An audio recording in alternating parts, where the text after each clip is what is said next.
Hurmatli Shavkat Mirziyoyev, hurmatli Saida Shavkatovna Mirziyoyevna, mening va farzandlarimning hayoti xavf ostida. Iltimos, menga yordam bering. Men Abdullayeva Shahnoza Zokirovna sizlarga murojaat qilishimdan maqsad ayollarni zo'ravonliklardan saqlash, gender tenglik masalalari bo'yicha juda ko'p gapirdingizlar. Lekin o'zimizdagi haqiqiy holat yuzasidan qilingan murojaatlar qachonki ijtimoiy tarmoqda e'lon qilinmasa, hech kim ko'rib chiqmasligini yaxshi bilasizlar. Men bundan oldin ham sizning nomingizga murojaat bilan chiqdim. Prezident nomiga yozilgan arizalar to'liq va sifatli tekshiriladi degan edingiz. Lekin sizning nomingizga yozgan o'nlab arizalarim javobsiz qoldi-ku. Sizning nomingizga Bosh prokuraturaga bir necha marta shikoyat yozdim. Ichki ishlar vaziri, Respublika Xotin-qizlar qo'mitasi, Ombudsman, Senat, Bolalar ombudsmanining qabuliga borib shaxsan shikoyat topshirdim. Lekin birorta shikoyatim inobatga olinmadi. Qashqadaryo viloyati Ichki ishlar boshqarmasi boshlig'i qabuliga har yakshanba kuni kiraman. Lekin biror natija bo'lgani yo'q. Hamma joyda faqat nazoratga olamiz degan yolg'on va'da berishdan boshqa javob yo'q.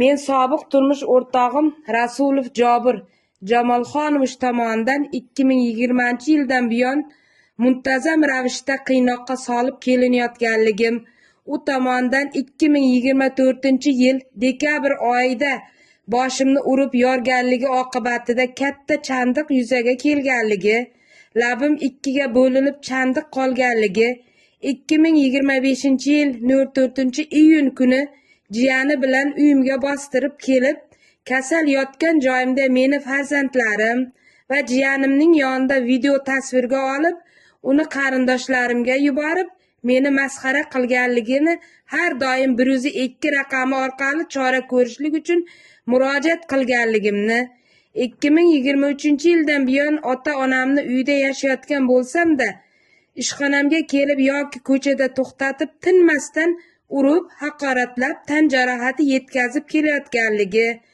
2023-yildan buyon bolalarim uchun aliment to'lovini o'zidagi bank plastik kartasiga tushirib olib, majburiy ijro organiga go'yoki aliment to'layotgandek ko'rsatib kelayotganligi, mening nomimga ipoteka krediti asosida olingan uy joyini soxta hujjatlar asosida boshqaga sotib yuborgan bo'lsa-da, lekin kredit mablag'ini men to'lab kelayotganligim, shuningdek men hech qayerda o'qimayotgan bo'lsam-da, mening nomimga talaba krediti olib o'zlashtirib yuborganligi kabi holatlar bo'yicha turmush o'rtog'imga nisbatan chora ko'rishlikni so'rab qilgan murojaatlarim sobiq turmush o'rtog'im puldor bank xodimi ekanligi, viloyat davlat xavfsizlik boshqarmasining agent qulog'i ekanligi uchun birorta rahbar meni dardimni eshitib ko'rib, qonuniy ko'rib chiqilishda yordam bera olmaydi. Men avgust oyida ichki ishlar vazirining qabuliga borgan bo'lsam, har yakshanba kuni viloyat ichki ishlar boshlig'ining qabuliga borib, qonunga ko'ra yuzida chandiq qolishiga sabab bo'lgan jarohat uchun qalbaki hujjat asosida nomimga kredit olib o'zlashtirib yuborganligi, aliment to'lovini qasddan to'lamayotganligi uchun javobgarlik bor-ku. Qonuniy chora ko'rib bering deb iltimos qilsam-da, lekin nazoratga olamiz degan yuzaki javobni olaman. 3 oydan buyon tergovchidan tibbiy hujjatlarimni olishligim uchun kasalxonaga so'rovnoma ololmayman. Mendagi jarohatlar bo'yicha tayinlangan sud tibbiy ekspertizasi 3 oydan buyon xulosa bermaydi. Nega? Chunki ularni barchasini sobiq turmush o'rtog'im o'zi nazorat qilib boshqarib turibdi.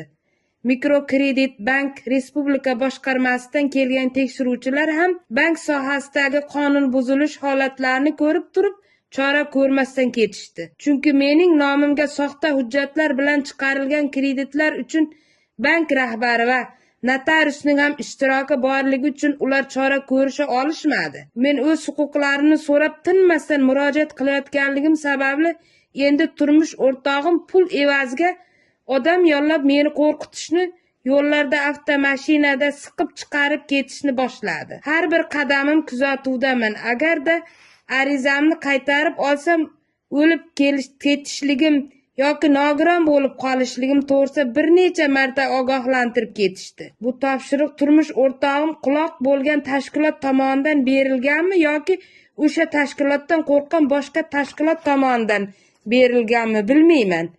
Lekin bu ogohlantiruvdan keyin men va ota-onam qo'rquvdan butunlay sog'lig'imizni yo'qotdik. Shu qo'rquv tufayli menda yurak kengayishi tashxisi aniqlandi va hozir qarindoshlarim qo'riqlovda davolanmoqdaman.